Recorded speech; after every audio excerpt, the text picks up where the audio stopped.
viernes. Alejandro Padilla, economista en jefe de Grupo Financiero Banorte. ¿Cómo estás, Alejandro? Qué gusto en saludarte. Mi estimado David, qué gusto saludarte a ti y a todo tu auditorio. ¿Cómo estás? Bien, con gusto en saludarte. Oye, el promedio de los analistas están poniendo muy optimistas sobre la marcha de la economía. ¿Qué es lo que están viendo? ¿Qué es lo que están viendo, por ejemplo, ustedes en Banorte? Pues nosotros, David, como tú bien sabes, hemos sido de los más optimistas desde el año pasado en términos de actividad económica y creo que se debe en gran medida a la recuperación que seguimos viendo después de los efectos adversos de la pandemia. Algo que también ha ayudado muchísimo es que toda la parte del consumo privado sigue siendo uno de los principales catalizadores del crecimiento económico. Ahí vemos que el tema de las remesas ha ayudado mucho, el mercado laboral también, cierta mejoría, también ha sido un factor importante, y se diga también las condiciones de la banca, que cada vez vemos un crecimiento de cartera más interesante.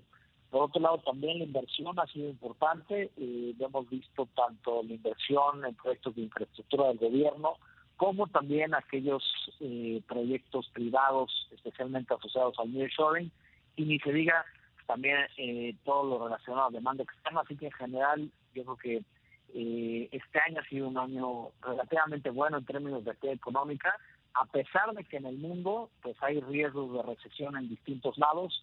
Para nosotros nos ayuda que Estados Unidos probablemente evite la recesión y que los datos hasta el momento sugieran una economía mucho más resiliente. Oye, hay como una mezcla de números hoy y te pregunto tu opinión.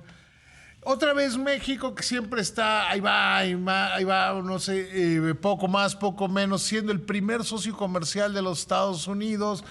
Otra vez se recupera. Pero hay otro dato que si lo sumas a ese, que es que China está importando menos a los Estados Unidos, parecería que ya se empieza a registrar en las grandes cifras el fenómeno de la relocalización, ¿no? Sí, definitivamente. Digo, el nearshoring es un tema de mediano plazo, pero ya empezamos a ver temas de relocalización de cadenas productivas, en donde claramente Estados Unidos tratando de pues reducir hasta cierto punto su dependencia de algunos bienes, especialmente yo creo que donde más tensiones hay es en la parte de tecnología. Sería difícil pensar que China dejará de exportarle cosas a Estados Unidos. Eso no va a pasar, pero sí podemos irle ganando participación de mercado, como ya lo hemos hecho ya desde hace algunos años. México está pues con una ubicación geográfica envidiable, con condiciones que desde hace muchos años se han construido de una manera muy importante en distintas industrias, entre ellas claramente el sector automotriz, y por ello es que pues seguimos siendo el socio comercial más importante de Estados Unidos, y bueno, pues claramente hacia adelante con estos temas de relocalización, de nearshoring, de friendshoring, de todo este cambio en la dinámica de comercio exterior, pues México puede apuntalar mucho de lo que ha venido haciendo. Vemos sectores con pues yo creo que un futuro bastante promisorio, además de la automotriz, que claramente es el más importante, cómputo, monitores, cables, toda la parte de electrónicos, electrodomésticos, en fin, toda una serie de bienes que nos ponen en una situación pues mucho más ventajosa respecto a otros países. Oye, a ver, ahora te llevo de regreso al tema de la economía mexicana. Mañana es la reunión de Banco de México, de la Junta de Gobierno de Banco de México. Conoceremos su decisión el jueves. ¿Tú cómo la ves? Pues yo creo que Banco de México dejará sin cambio su tasa de referencia en 11.25%. Es altamente probable que suceda eso, pero lo más importante es analizar el comunicado que acompaña la decisión. A ver, Y eso, perdón que te interrumpa ahí. claro, no te preocupes. Discúlpame interrumpirte. Yo soy de la teoría, espero que la compartas conmigo, de que ya es tan importante o más el comunicado que la propia decisión. Sí, por supuesto, David. De hecho, el comunicado es el que te puede dar pauta de las acciones futuras que va a tomar el Banco Central. O sea, a lo mejor 11.25 la deja sin cambios y nada pasa en términos de política monetaria, pero al analizar el comunicado podemos ver pues justo en dónde están las preocupaciones de los miembros de la Junta de Gobierno, cuáles son las variables que van a estar analizando, y eso nos puede dar pues mucha mayor visibilidad de qué es lo que van a hacer hacia adelante. Y yo te pongo simplemente 3 ejemplos del comunicado del jueves. Hay que estar atentos al balance de riesgos de la inflación, que probablemente sigan mencionando que ese balance de riesgos continúa sesgado al alza, y eso implicará que tendrán que mantener las condiciones monetarias restrictivas como lo han hecho hasta el momento. Segundo tema que hay que analizar, esto de que dejarán la tasa en este nivel por un periodo prolongado. Si quitan esa frase, entonces deberíamos de empezar a pensar en qué momento van a recortar, pero si dejan todavía el tema del periodo prolongado, entonces a lo mejor el tema de los recortes de tasa de interés será más hacia inicios del 2024. Y la tercera es que ya desde hace algún tiempo el Banco de México, cuando da a conocer su anuncio de política monetaria, también da a conocer la actualización de sus pronósticos de inflación para los siguientes 8 trimestres. Si hay ajustes en los pronósticos de Banco de México, por ejemplo, al alza, ya sea en la inflación general o subyacente para los siguientes trimestres, esto creo que puede también dar una señal de que estarían mucho más cautelosos y estarían por dejar la tasa de interés en este nivel de 11.25 por más tiempo. Entonces, yo coincido contigo, David. O sea, el comunicado es parte de las herramientas que tiene el Banco Central para conducir su política monetaria. Yo casi te dijera, si me preguntaras, es 60-65% el comunicado y la decisión es el 40, el 35%, porque ya como que viene muy descontada cuál va a ser la decisión en términos generales, ¿no?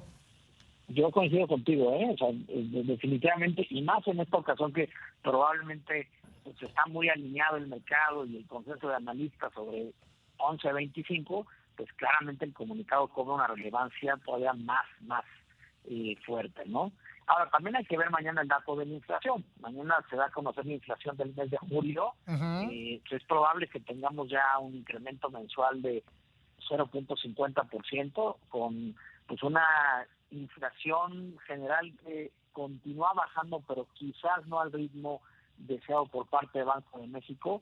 Y hay que echarle un ojo a la inflación subyacente, la que quita todos los componentes volátiles como los energéticos, como los agropecuarios, porque esa pues continúa pues, apenas a bajito del 7%, y es la que pues, probablemente en algún momento pueda tener un impacto sobre sus expectativas de inflación. Entonces, también yo creo que el dato de mañana hay que verlo con mucho detalle y poder tener una implicación para el Banco de México.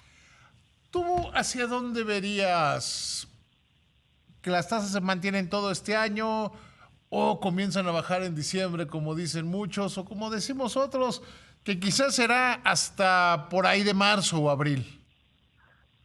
Pues nosotros en Banorte lo que tenemos previsto es que el primer recorte lo hacen en la primera reunión del 2024, que todavía dejarán por algunos meses más la tasa de interés sin cambios, pensando en estos desafíos que hay para la inflación todavía, también tomando en cuenta que el FED, ¿no?, el Banco de Estados Unidos, pues probablemente incremente una vez más su tasa de referencia, y todos sabemos la importancia que tiene el diferencial de tasas entre México y Estados Unidos para el comportamiento del tipo de cambio.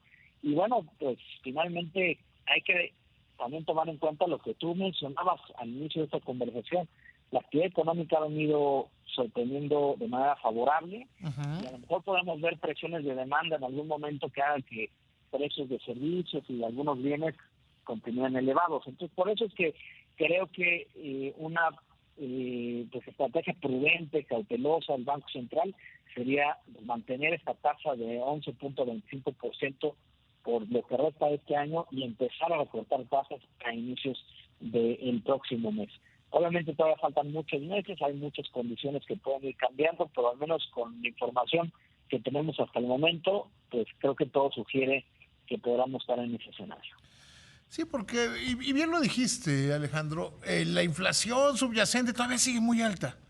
Si bien podemos ver un número abajo de 5 ya para julio, sigue siendo muy alta, sigue siendo muy alta. Sí, no, definitivamente. Y de hecho hay varios miembros de la Junta de Gobierno que pues han externado Ujú. esa preocupación sobre el comportamiento de la inflación subyacente. Inclusive pues nosotros en el podcast que sacamos todos los miércoles, la semana pasada que tuvimos una conversación con el subgobernador Jonathan Hill, que creo que fue muy puntual de la importancia que tiene el ir analizando con detalle el desempeño de la inflación subyacente, y mientras pues no baje de una manera más acelerada, pues probablemente deberíamos de pensar en una tasa de interés en este 11.25% por más tiempo. Ahora, ¿cómo va a afectar desde tu punto de vista, como desde el punto de vista de Banorte, cómo va a afectar al tipo de cambio? Porque también parecería que el gobierno está cómodo, que el Banco de México está cómodo con estos niveles de tipo de cambio. Pues mira, finalmente hay que reconocer que el peso mexicano es de las divisas más operadas en el mundo. Mucha de la operación ni siquiera pasa por los mercados mexicanos. Es una divisa que se lleva a cabo en términos de transacciones en todo el mundo, 24/7. Entonces depende de esa interacción de flujos, de oferta y demanda, y pues claramente el nivel de tasa de interés influye porque lo hace mucho más atractivo. Pero mientras no tengamos un movimiento desordenado del tipo de cambio, ya sea para arriba o para abajo, creo que no debería ser un factor de preocupación para el Banco Central ni para la Comisión de Cambios. Últimamente hemos visto que ha estado mucho más estacionado en esta zona entre los 16.90, 17.20 en el mercado interbancario. Probablemente tendrá un movimiento ordenado hacia 17 medios, si es que el FED sube una vez más hacia finales del año. Entonces, creo que mientras no tengamos movimientos abruptos en la divisa, probablemente podamos ver que para el Banco de México pues no sea tampoco un factor tan importante. Además, también hay que reconocer, David, que pues uno de los canales